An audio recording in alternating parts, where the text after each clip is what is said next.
Om Sadashiva Samarambam Shankaracharya Madhyamam Asmadacharya Paryantam Vande Guru Paramparam Ishvaro Guratmeti Murti Veda Vibhagine Vyomabda Vyapta Dehaya Dakshinamurtaye Namaha Sava Vedanta Sedanta Gocharam Tamagocharam Govindam Paramanandam Satguru Pranatosh Maham Om Shanti Shanti Shanti Om. Namaste. Welcome everyone. And for our Q&A slash the big picture of Vedanta. So how should we go about today? Any questions to begin with?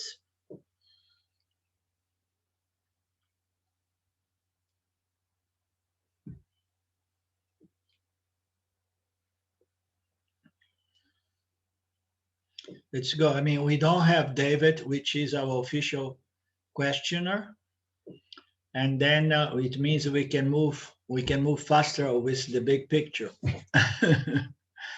And Claudio is his backup, but he's quiet today.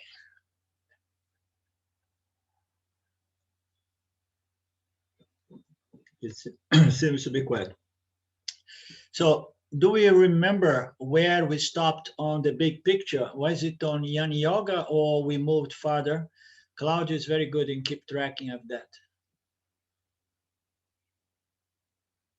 So I think we are in, I don't know if we finished the integration, the Nididhyasana. Oh, okay. And then we go to the devotion, I think, maybe. Okay. Maybe. So we went through means of knowledge. Mm-hmm. And then the need of a teacher, we went through that, right? Direct and indirect knowledge, we covered that. Yes.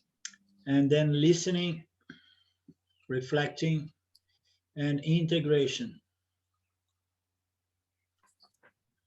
So a few words about integration is that this integration is another name of Nididhyasana. We go through our Shradana, Manana, and Nididhyasana, which is literally, from what I understood, literally meaning, the literal meaning of Nididhyasana is assimilation, as we probably know, all of us. So we have assimilation of knowledge, and but there are other ways, other Mahatmas in our tradition has present this Nididhyasana, which is, as we know, the meditation of Vedanta. Vedanta's meditation is Nididhyasana, meaning to say that it's not really a meditation in the common sense of the word, because we are not meditating on a mantra or one thought or an image of God. We are just contemplating on the logic as presented by Vedanta, by the Upanishads. So it's altogether a different kind of meditation. Okay, is contemplation. And the contemplation on what? Oh, it's the image of Ishvara. No, image of Shiva. No, it's contemplation on knowledge, on logic, on analysis. Okay, it is knowledge that we need to contemplate until this knowledge is not merely informational knowledge, but it remains direct, immediate self-knowledge. So we have all this informative knowledge that needs to be converted in real, direct knowledge, okay? So this conversion is what is called Nididhyasana, which can be presented not only as the final assimilation of what of the final declarations of the Upanishads, because the Upanishads declarations, the Upanishads basically they present a lot of logics like like discrimination between the self and the five sheets and the three bodies and the states and what this and that, helping us to analyze our experience from the standpoint of Satya and Mithya. No? So it goes through all of that, but in the very end, it comes and says, you know what? Now the ultimate truth here is a truth about the identity, no? And then say, so you are that purna, you are that fullness, you are that conscious awareness, which is full, whole, and complete, and everything is just a superimposition on you. So when we come to the Upanishads, we come to these declarations of identity, yeah? And as we know, the final Nididhyasana is contemplating on the final declarations of the Upanishads. Okay, so we go contemplating through all the logics presented by Vedanta, beginning with karma, dharma, upasana to discipline and regulate the mind and sense. We go through all those contemplations, studying until we come to the final contemplation, which are declarations of the of identity of the Jiva Atma as Paramatma. Okay, so this is the final aspect of our Nididhyasana. So Nididhyasana is contemplation, which is not the common sense meditation to quiet the mind. We need to activate the mind and educate and train the mind to think following the lines of the logic presented by the Upanishads. Once we start thinking the same way, Ishvara thinks, so to speak, and then life becomes easier because we are no longer seeing from the standpoint of avidya, which is rajas and tamas, compromise our ability to live in this apparent order of reality. Right? So we have our problems cleared because we are seeing the world according to the knowledge generously present to us, revealed to us by Ishwar. And then, of course, here and there, we have other Mahatmas that talk about this Nididhyasana, because people go to them and say, so I'm doing this job since many years. And I have gone through all these texts and studied and then reflected, cleared several doubts and so on. But yet I'm not yet enjoying the fruits of this knowledge. It seems that this knowledge is still on the academic level. It's still on the informational level. It did not was not transformed to real knowledge, self-knowledge. So it's still like a good idea, but it's not really fully accepted, to the extent that I assume, I take, I claim my identity in Brahman as Brahman. So before that happens, we have this process, this process of contemplation on different levels until we can come to that uh, final vision, let's say. And I like when Swami Paramarthananda says, don't think that this final assimilation of knowledge is a sudden event in time. I like when he says that it is a gradual vision of reality according to the vision presented by Ishvara, the scriptures, okay? He says invariably it is a gradual assimilation in a way that we become more and more clear and fully convinced that my true identity is limitless awareness, consciousness, okay? So it says that it's a gradual assimilation.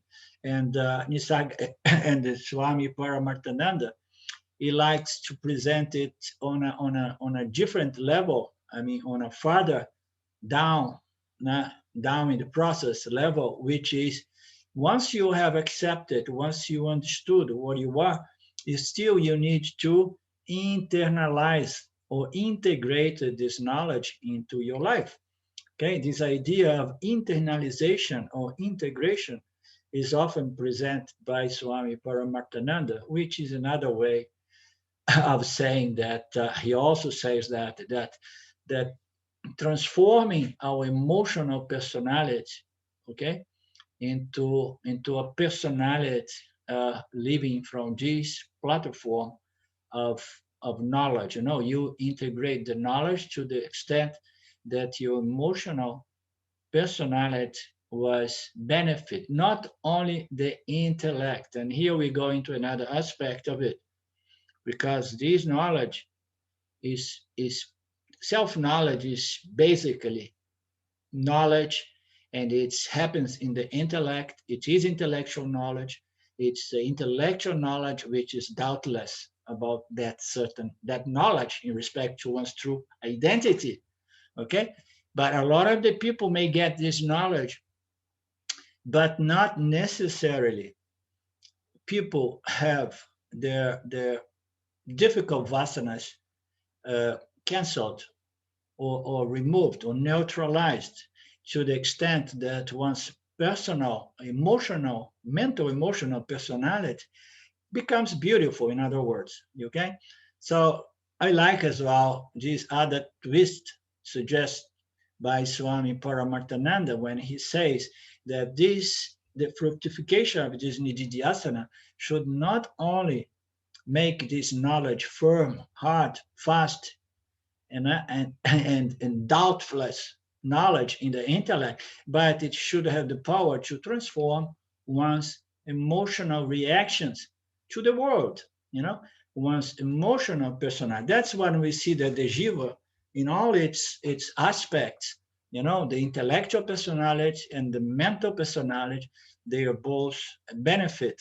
The emotional aspect follows is in another language presented in Shine Word by Ramji, is like actualizing this self-knowledge. So converting this self-knowledge in self-actualization, as suggested by Ramji, you know, this is all a process. And this is an interesting process because the transformation or purification of the emotional personality, it does not it does not really determine whether a yani is a yani or not a yani. A yani can be a yani even with a difficult personality, you understand? Because a yani is the one who knows that I am limitless conscious awareness, okay? Existence. Yeah? So a yani is the one who knows. But in order to say that now this yani is really enjoying the fruits of this self-knowledge, and then it means that its knowledge has to be internalized, digested, processed, integrated in one's emotional personality in a way that the yani becomes more balanced, yeah, more elegant, and more pure in its motives and its actions. Okay, I like very much this aspect. It is interesting because it does not determine the self-knowledge, okay, but yet if we really want to enjoy and if we really want to set an example, you know, in this crazy world, we better have our emotional personalities also being transformed so that our life and our intellectual knowledge are both aligned, harmonized, right? Okay, this is another twist for this, the meaning of this nididhyasana as internalization, integration. Another twist was given to by Swami Dayananda when people would back to him and say, but you know, I got it. It's clear to me. I don't have any doubts or question, but yet I'm not really enjoying the benefits of this self-knowledge. I'm still suffering. And then Swami Dayananda present the notion that, okay, and then you have to go back and do a different sort of nididhyasana. And he says, what is nididhyasana? You need to requalify, you know? So because you have done already so much, but still there are some vasanas, some skaras, some difficult hardwired tendencies that somehow they are not giving into this knowledge. This knowledge is not really grew roots deep enough to cancel those vasanas in the causal body. So what you need to do? You need to do further qualification by going back and revisiting karma, dharma, upasana, okay? Understanding and developing those qualifications that somehow are still, preventing one from claiming, and not only claiming, but enjoying and the fruits of this claiming. I am limitless conscious awareness. So this is another way of looking into that. So I like when Swami Paramarthananda he presents indigenous Nididhyasana as a contemplation, as a flow, because when people say contemplation, a lot of the time I'm going to contemplate on one single thought, Brahman, or one single statement, Aham Brahmasmi, and then Paramarthananda says, no, this is all good, but we need to assimilate, and this now is so clear that we need to contemplate and reflect on the logic presented by Vedanta on all levels, as I said, up to the final Mahavakyas. So you need to contemplate in all of that, okay? And in order for you to contemplate, there are many thoughts, there are many notions, there are many concepts that creates, this body of knowledge, this body of inquiry, And then he says is to keep your mind, engaged on a flow, okay? On a flow of similar, homogeneous, thoughts all around the Upanishads. You just keep, thinking about those teachings that by then they are alive in one's mind.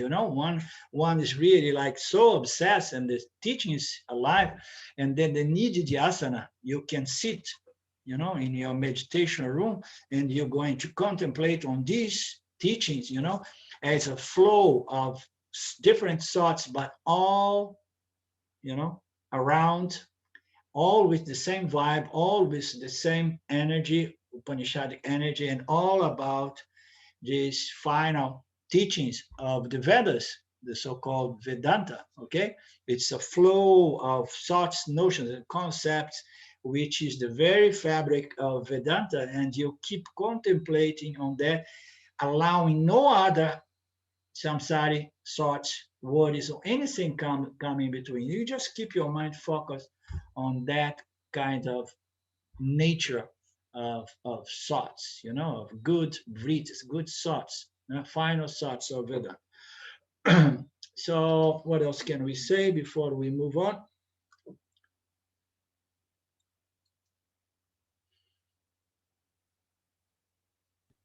Arlindo? Yep. You're breaking up a bit, but I had a thought. I remember Swami P said this wonderful little sentence that I've kept to heart. He said, Nididhyasana is not thinking of Brahman, but thinking as Brahman. Yeah. Beautiful. Very, very nice. It says everything. Why? Because as long as we think of Brahma, we are in the triangle mode. I, Jiva in Jagat, thinking of Brahman, So we don't think on those terms. We think of Brahma as Brahma. I think as Brahma. And it's very beautiful. Can you say it again? Just that we don't think in the Nididhyasana, all this manana has been settled, and we have no doubts. So we don't spend our time thinking of Brahman. We think as Brahman. That's very beautiful. I'm going to keep it on my inner notes for further satsangs.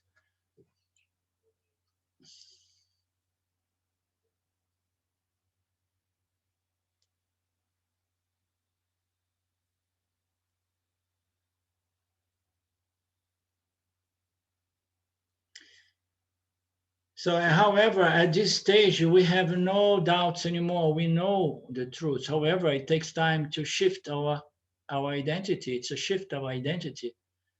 And with our shift of identity, we have a different world view.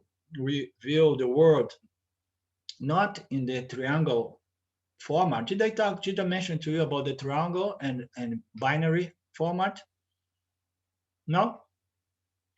This is a nice teaching often presented by Swami Paramarthananda.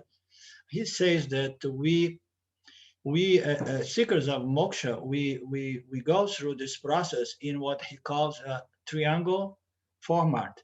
Triangle format is I am identified as a jiva, and I see Jagata as reality, and I contemplate on Brahman or Ishvara, okay? So there is a triangle here, okay? We have Jagata, Jiva, and Ishvara or Brahma, okay? So we are looking for, Brahman, because I heard that I may be Brahma, and therefore all my problems are going to be over as Brahma. But we remain in this triad, this triangle, Jiva, Jagat, Brahman, or / Ishwara. And then we go through this triangle mode or format until we assimilate this knowledge, and then our work shifts to what they call binary format. Binary format is a very, very subtle and simple and wonderful presentation of this teaching, is when you don't see yourself any longer as a jiva trying to become Brahman, but you see yourself as Brahman and seeing your jiva, Jagata, even Ishvara as Mithya. You shift to the binary format, which is such a Mithya. I, Brahman, I consciousness, and then now everything else becomes Mithya. Before I am identified as the jiva, in the jiva as the jiva, and then I see what? I see the world and I see Brahman. You understand? And then I identify with the Brahman, and I see the jiva, Jagata, and Ishvara as Mithya. In which way it relates to our day-to-day sadhana, because we experience our freedom to the extent that we keep that binary vision. Everything is just a superimposition on my own limitless conscious awareness. So I see everything as Mithya. I see the problems of the world, the problems of my body, the problem of my mind. Everything that happens is just Mithya, and none of that impacts my true limitless nature as conscious awareness. So this is the only freedom. We experience freedom only when we operate, we interact with the world from that binary mode or format.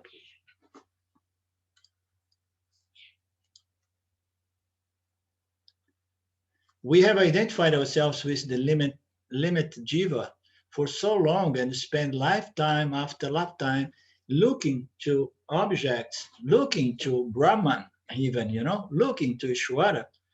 This ignorance is deeply rooted, and it does not disappear overnight. The momentum of our ignorance, our vidya, our past mindset will continue to exert an influence. It's unavoidable. And again, it takes another note here that there is no such a thing as a perfect jiva, perfect mind. You understand? So if we think that, okay, I'm going to become a perfect jiva first, and then I'm going to self-realize myself, because then the game is over and I'm going to enjoy all the fruits of self-knowledge, which is moksha. No? He said, no, there is no such a thing. You better realize your true identity nature, and then whatsoever betterment, or improvement you can do to your mind, to your mindset, to your vasana, you'll do that as a hobby, as often Swami Paramahansa presents. You know, you do that because you prefer to live with the least possible day-to-day conflicts and having your mind clear so that you can stay focused on your true nature and not having those lapses of identity and get involved with the triangle mode of I Jiva having to do something to change Jagat, something like that. So this this momentum of the mindset will continue to exert, and there is no such a thing as a perfect mindset, a perfect mind, a perfect media. There will always be some defects to the mind, to the intellect, and to the jiva personality. You understand? It's impossible. And a smoker may see the necessity of quitting smoke, but the sheer force of this addiction means it will take time to truly be free of that addiction, as we know. There may be withdrawal symptoms, but the compulsion to smoke will keep showing up. Is it still, I'm still breaking up? Yeah. Little, can you hear? Let me try to change my provider here.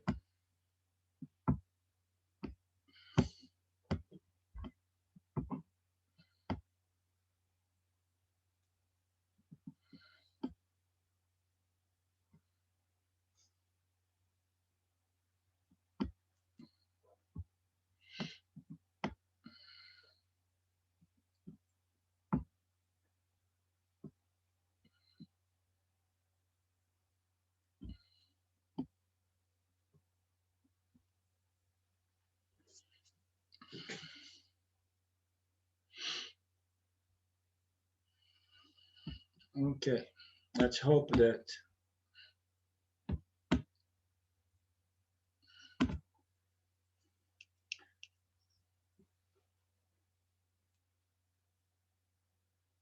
he or she must learn to retrain the mind. So how easy is that one? Oh my God, I have such a profound vasana that keeps creating trouble, and I need to regulate discipline and hold it back, retrain those vasanas from coming and affecting my emotional personality and the way I experience myself in the world. So it's easier said than accomplished, as we know.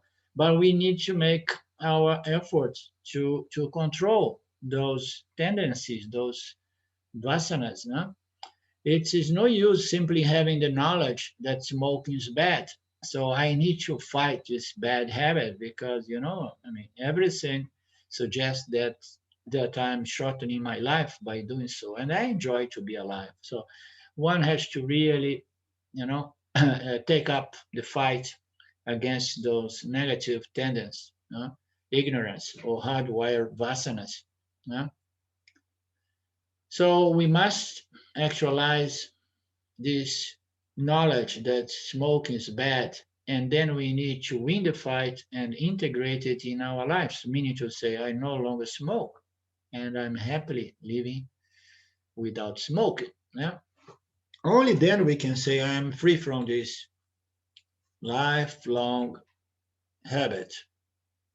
In a similar way, Nididhyasana is the stage in which we learn to actualize the knowledge we have gained. We know that we are the self and that as pure consciousness, there is nothing in the world that can add or subtract from what we are. So this is a very nice marker, what I am cannot be added to or subtracted from, because I am the substratum of everything that can be added or taken away, So I am the wholeness, fullness of the substratum, consciousness, that which pervades everything.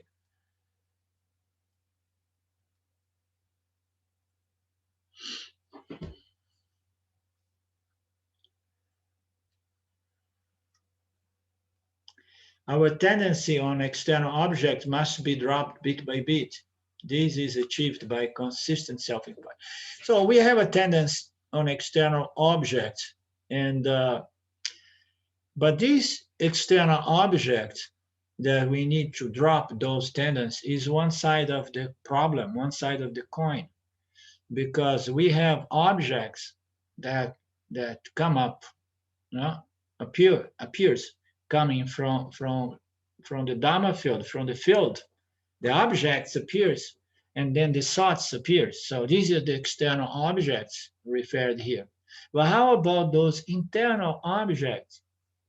Internal objects, they're subtle memories that somehow become tendencies, predispositions, propensities, worries, concerns, desires, fear, that they somehow they constellate to become our character, our personality, our samskaras.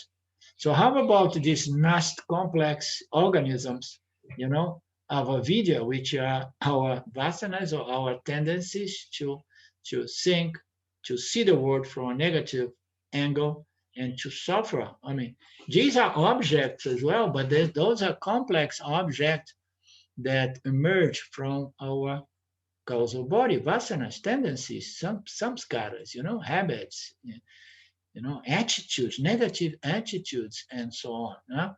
So these are also compulsions that comes from not from outside, but from the inside, and those are often more difficult to be erased, to be neutralized, to be canceled. This attachment, with these inner thoughts, these inner compulsions, inner patterns, that keep arising in the mind, in the conscious mind. It comes from the causal body due to what? Due to the past momentum. And measuring this against our newfound self-knowledge.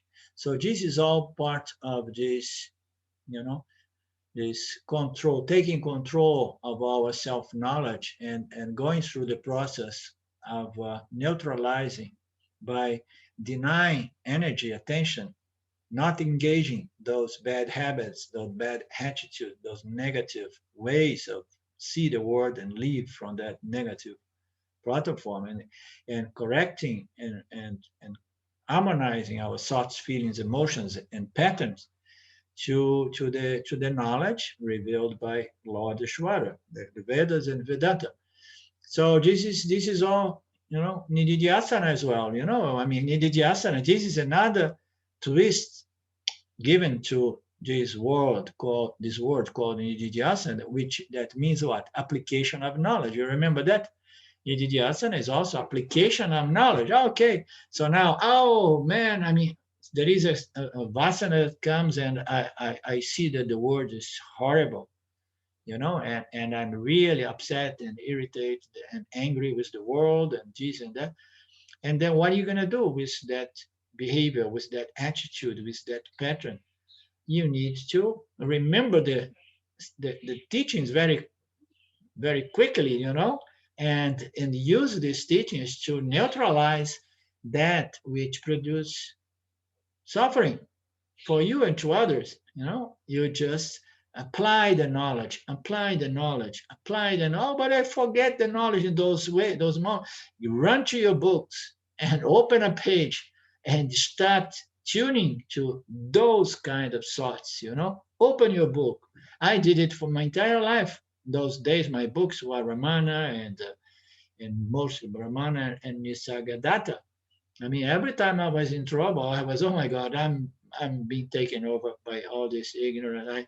I want to open one of those books anytime, and that would bring back some sanity to my mind, and I could gradually walk away from those negative thoughts and behaviors, and attitudes. The knowledge then gradually penetrates, permeates, the mind, the intellect, and lessens entrenched likes and dislikes, and it's going to diminish the power of these binding vasanas, and the individual gradually becomes a liberated person. Liberate from what? Liberate from this fundamental ignorance, liberate from psychological suffering, no? Pure awareness, the self is always free, but it's not until the knowledge is integrated, assimilated, individual experience this freedom. This is moksha, which is something that that I don't like to focus too much on this word moksha, because moksha is liberation. Liberation is to be liberated from samsara. So samsara is the belief that reality is duality, and the objects, and God, Ishvara, and Jagat, the objects, they are real, and I am real as a jiva, and I want what I want the way I want, and then I suffer.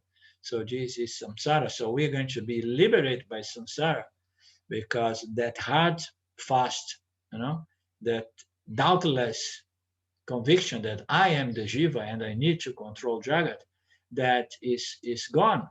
Gradually it disappears. Okay, so and then now I'm not anymore totally blind, to samsara, to the extent that I really believe, although sometimes my attitudes are opposite to this knowledge, this spiritual knowledge. But what is moksha? Moksha, it goes beyond that, as Swami Paramarthananda likes to suggest, is not only to know that you are free, limitless conscious awareness, but to have that knowledge transform your mental, emotional personality to the extent that you can enjoy the fruits of that hard and fast conviction of self-knowledge. Otherwise, you have the knowledge, but when things, there is an expression in the United States, when rubber hits the road, and they say, no, no, no, I was a yani in the Vedanta class. No, I was a yani in my chair. Armchair gurus. Have you heard about that? There is an expression about armchair gurus. It's gurus that they are really a yani when they sit and they begin teaching. But once they are not in the armchair teaching Vedanta, and then their life is a mess. So no, you want your personality to be aligned, benefits, so that you can enjoy your life. This is integration and assimilation. And this is what's called moksha. And then how can we say, oh, no, okay, no, now I know. On this date, June 24th, I got moksha. Okay, you got moksha today. So what determines your date of moksha, because there is always some avidya, that is going to surface here and there. And as we know, there is no such a thing as 100% wisdom, 100%, sattva, 100% purification or refinement. There is no such a thing. And then what is moksha? Okay, moksha is freedom from suffering. Okay, are you still suffering? Oh, here and there. And then do you have moksha? Yes, but So what is moksha? I like to see it in the context of our spirit, of the process of spiritual elevation, in which we have the knowledge and we become more and more, saint-like, let's say, saint-like, because now the knowledge is really actualized and more, and I'm experiencing more and more a sense of freedom and balance and mental, emotional strength, equilibrium, wisdom, and so on. So I mean to say moksha is a relative concept which says like it is self-knowledge, okay, but it's not really self-knowledge. Otherwise, our Mahatmas would not be talking about the fructification of self-knowledge. You understand?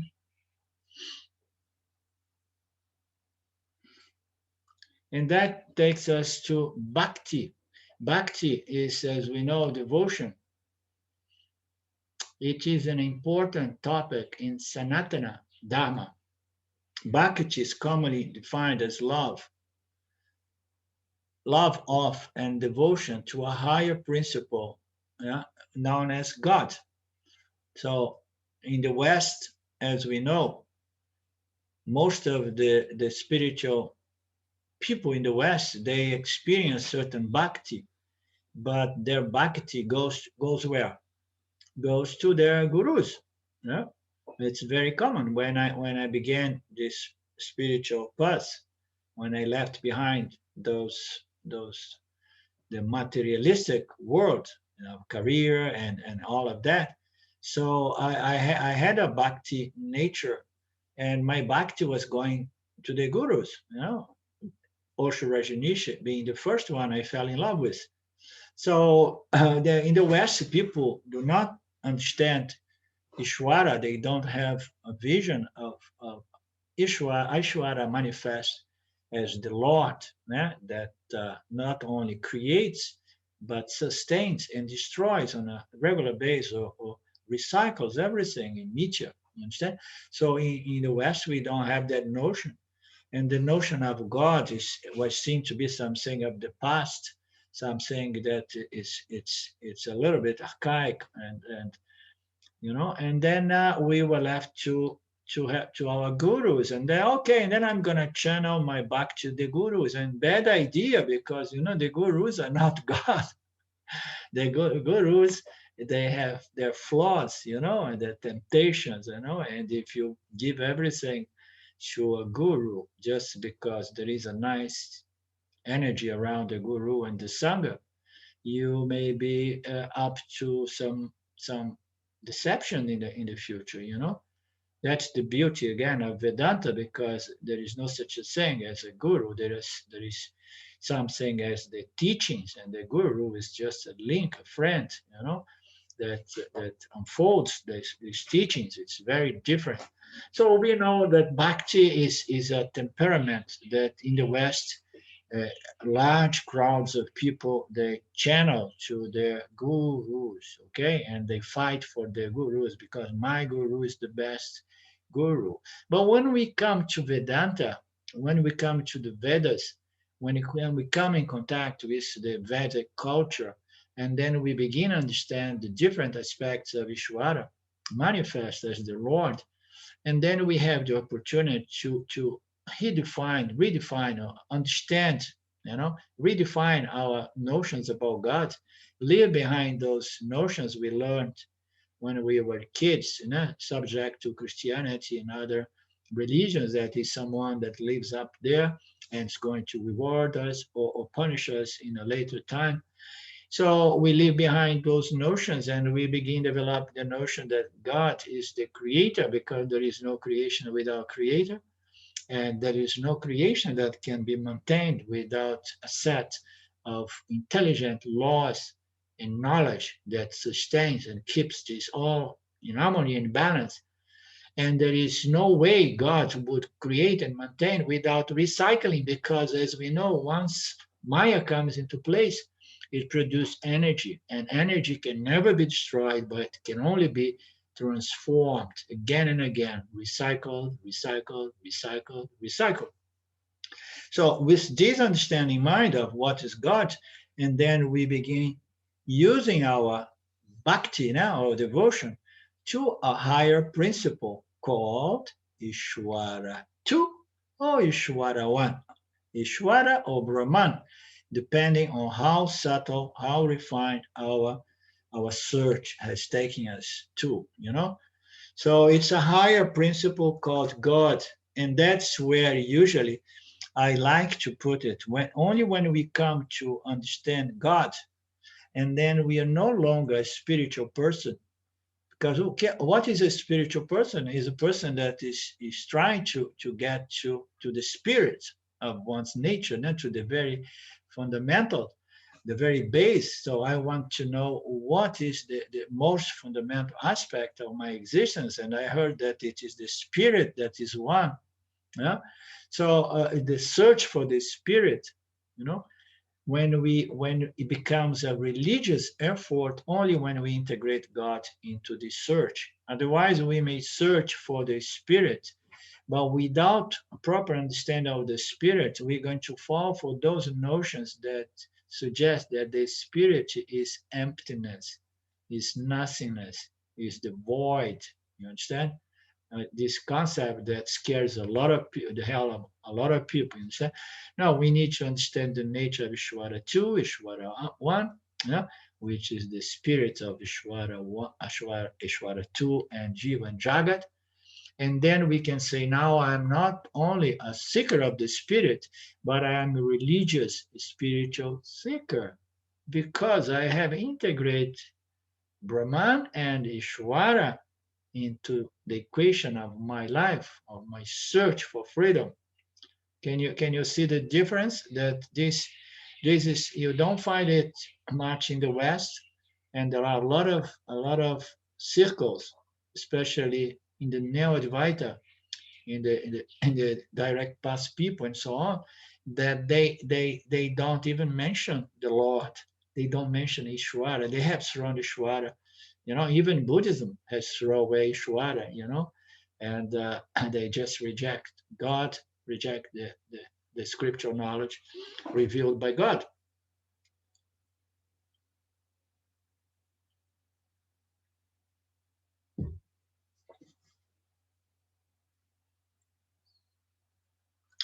Three directions of love. According to the scriptures, all forms of love are direct to three things. The first is the love of a goal. We love whatsoever it is we want to achieve, accomplish, or acquire in life. This must be thought of as ends love, because we love the result of whatsoever it is we are pursuing. If we didn't love it, we wouldn't put the time and energy into acquiring this object of love. So we need to understand that love is nothing but the belief that certain object is going to provide me with purna, with satisfaction, with peace, you know, with security. So we love everything that somehow we believe is going to deliver us the happiness that is at the root of every effort we bring forth into the Dharma field. You understand?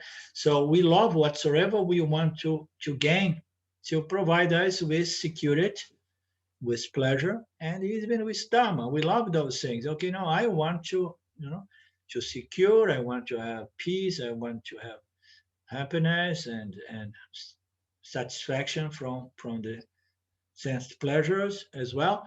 So, and everything is like is a goal. It's a goal. It's an object of experience, and we love what brings us self-satisfaction, you know, happiness.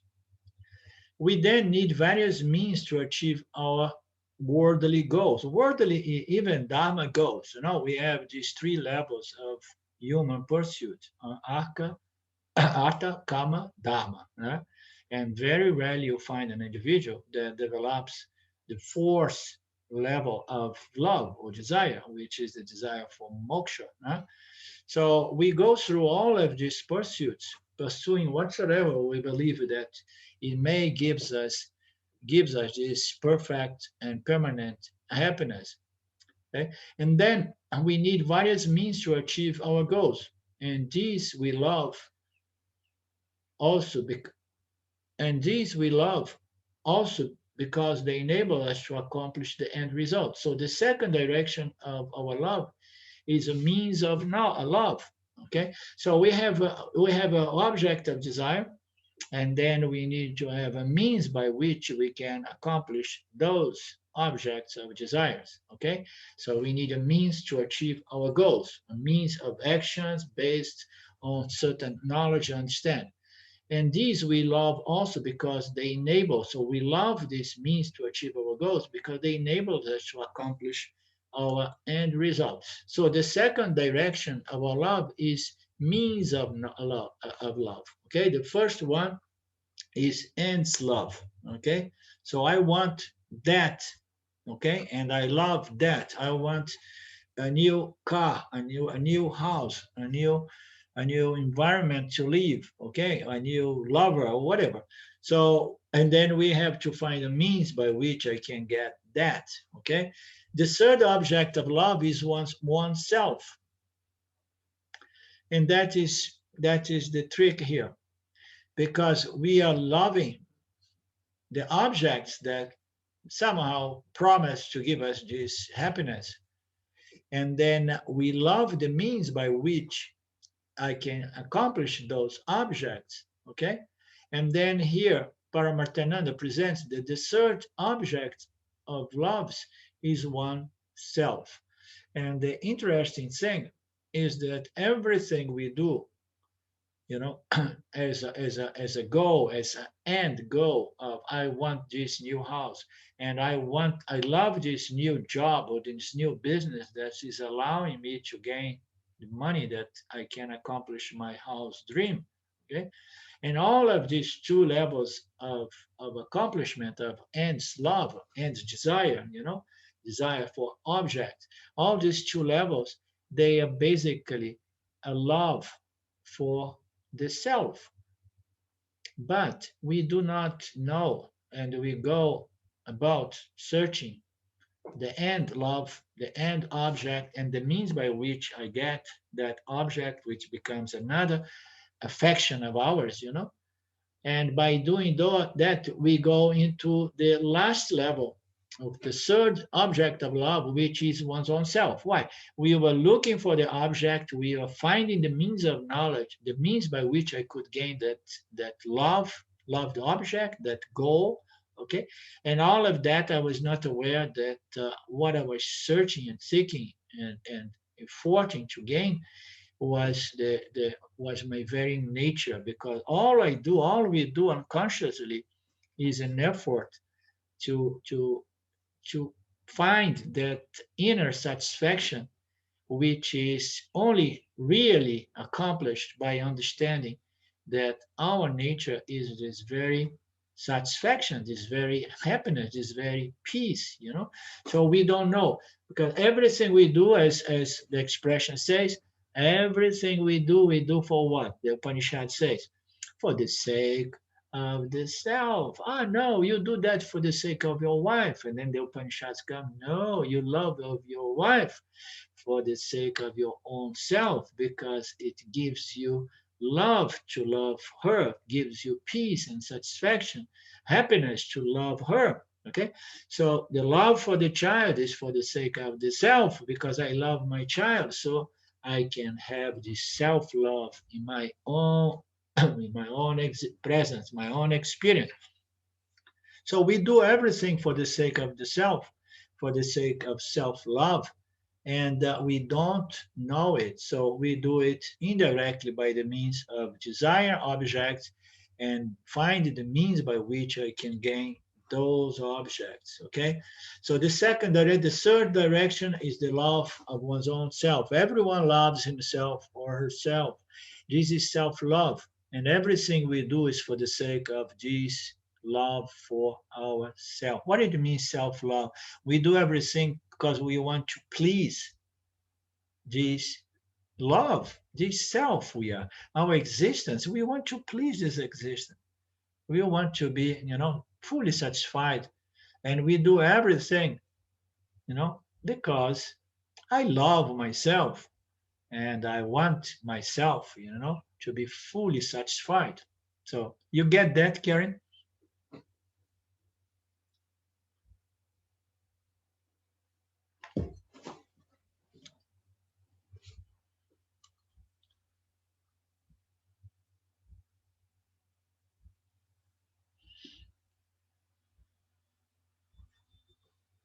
So even, are we there?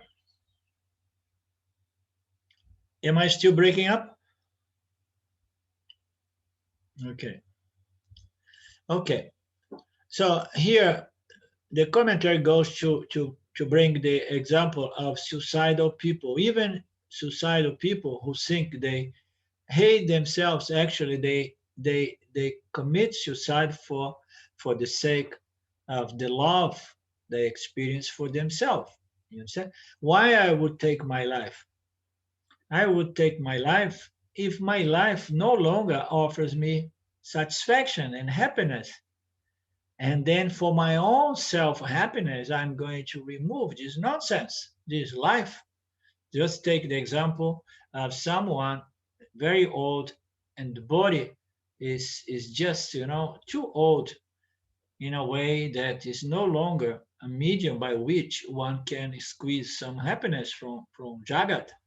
And then one said, no, no, it's too much trouble dragging this body around and with all the problems and illness and limitations, and I can't hear well, I can't see well, I no longer can walk and this and that. They'll say, no, no, I'm gonna put an end to this nonsense. This it's not worth it. And why we do that? We do that because I love myself and I can't accept all this suffering. You understand? I do that for the love of the self. Okay. So even suicidal people that they suffer so much. I mean, if you have somebody with a lot of emotional suffering, I have a brother, my younger brother. He did not commit suicide, but he was close. He died of a heart attack a few years back, 3.5 years back, and but I was happy because he used to suffer so much. His suffering was so great, psychological, emotional suffering, no? that that I was happy when his suffering came to an end. I mean, he did not have the courage to finish because there was always some hope that he could be cured from that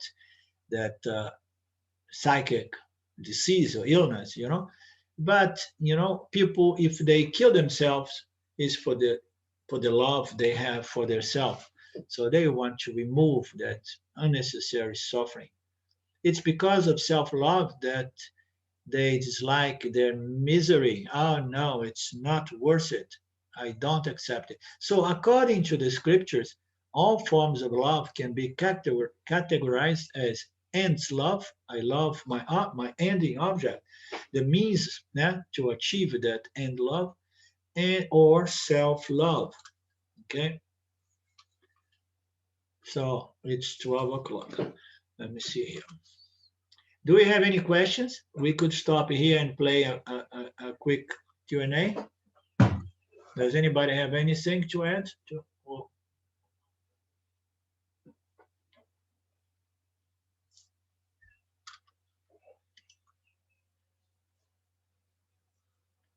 Okay, then let me read one paragraph more. These forms of love are not equal in their intensity.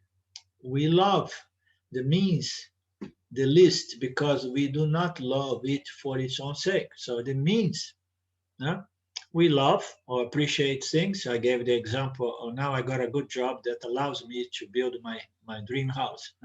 So I love my job, but it's not the end itself. It's a means by which I can get to my end, my object of desire. So we love the means, not with the same love intensity, What Claude said? Oh, I have to you go. have I to have go. an Not a appointment. problem. Okay, thank you, Claudia. Ciao, So ciao. we love Ciao, ciao. we love the means the least. Once we accomplish the end result, the means is often forgotten altogether. It's okay, that job sucks now, I have gained my home and everything, and it's I'm not as excited because the means is somehow no longer that important to me. Most of the time, our love for other people is because they are means to some end. Okay, I love my partner, my I love it because I want to feel secure, I want to feel peaceful, and I want to feel to feel useful or whatever. I want to have company and this. So I love, but comes a point that you may come to Vedanta and then you begin to understand the means, and the end love, it's just a misapprehension of what I'm searching for. I'm searching my inner self-love. My nature is love, you understand? And then when we come to that, you don't love your partner or your spouse the same way you used to when you believe that you could really get self-love from the other. once you understand that everybody is loving oneself, and nobody is really loving the other unless one understands that there is only oneself. Huh? And then most of the time, our love for our other people is because they are means to some end, whether that end is companionship, security, validation, intimacy, or money or security. No? So all of that, and then we have this is the end and the means by which I get to my object of love. The strongest love is always the love for the self, because we love the means and we love the object because unconsciously we love ourselves, and we do and we want and we desire what I want, what we desire for the sake of the self. Huh?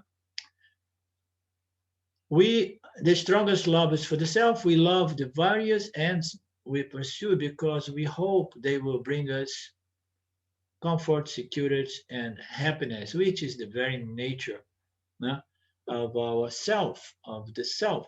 The moment it becomes evident that the other does not bring us the real joy, the joy is not, nobody is going to deliver it, no object and no means by accomplish any object is going to provide us with what I'm really looking, searching, and seeking. As I said, once you come to Vedanta, a lot of those delusions start crashing. Huh? So once we, it becomes evident, because now I'm looking and following the logic presented by the Vedanta, that nothing is going to bring us this happiness. The goals, the goalposts are changed, and some other object is sought. That is why relationships and marriage so readily break down. What may be started as the most passionate romance will be swept aside when it becomes clear that our significant other is failing to make us as happy as we expect. And then what is the solution? The solution is to understand that nobody is going to do it. And there is no point in keeping changing my other half, my other significant half, you know, because there is no, other that is going to deliver it. When we went to Papaji, I came from the background of Osho Rajneesh. He was kind of a revolutionary, and he had these ideas that family was something of the past and the future should be community, and marriage is an old institution, and it should not be there, and the love would be fresh for as long as the honeymoon is on, and then you just should be able and free to move, and the only possible way to live that kind of experiment would be in a community, you understand, where everybody is being supported by the concept of the collective. There is no insecurity because the community will hold that experiment.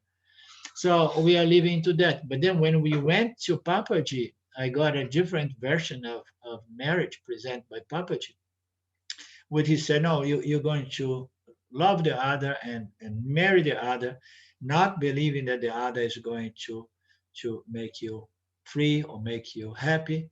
You're going to marry the other because marriage is the most beautiful relationship, human relationship, because the only one you can choose. And if you choose wisely, you're going to choose a companion that's going to travel together, supporting you into the search for the love of the self, the love of freedom.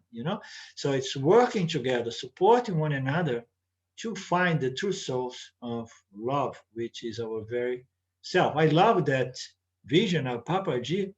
And then I got into this marriage thing again. I was married when I was a kid, and then I was married later on when I was a little older and wiser, under this view of presented by Papaji in those days in Lucknow.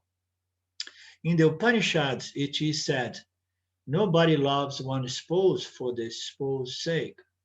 Everyone loves the spouse for one's own sake. We love our loved ones not for them, but because it pleases us to love them. Huh? So I think that we are all grown up. We have no problems with these Upanishadic statements. If you tell this to other people in the spiritual world or even samsara, they may feel offended. So, but we understood the game, we understood the values, the ups and the downs and the defects present by every relationship, and we know that we better love because not loving is the very source of suffering, of human suffering. We better love everything, and understanding that none of these people or things or circumstances are going to deliver anything to us in terms of self-knowledge and freedom. Okay, so we should stop here, and we begin next week from devotion. I will remember the intensity of love for God, intensity of love for the self, is the real thing. Anything else, my friends?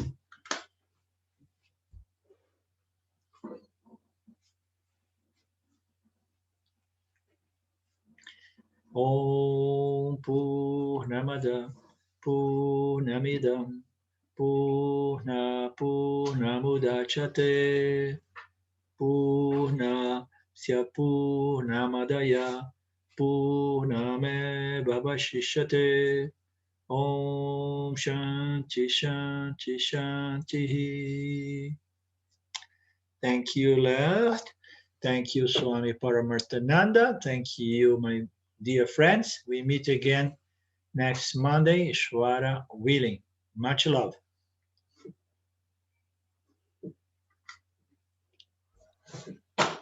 Thanks, Alinda. Bye now. Thank you, Mark. Thank you. Thank you, Karen.